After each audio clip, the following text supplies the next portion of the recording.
Paper చదవా? ఏం చేస్తున్నావు అక్కడ? ఏం చేస్తున్నానో చూస్తున్నారు కదా, మళ్ళీ ఏం తెలియనట్టు ఎందుకు అడుగుతారా? ఏరా, నాకు తెలిస్తే నీ నోటితో నువ్వు మళ్ళీ చెప్పవా?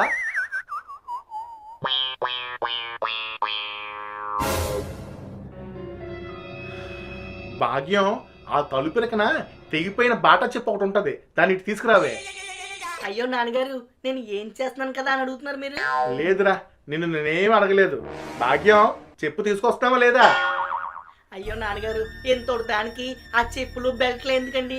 ఏదో పరాగ్గా ఉండి సరిగ్గా వినిపించలేదు. ఏదో పరాగ్గా కాదురా, చాలా చిరాగ్గా పెట్టావు నీ మొహం. ఏరా, ఏ రోజైనా సరే ఇంత శ్రద్ధగా క్లాస్ పుస్తకాలు తీసి చదివావా? ఏంటన్నారు? శ్రద్ధగానా? అబ్బా నాన్నగారు, భలే టయానికి గుర్చేశారండి.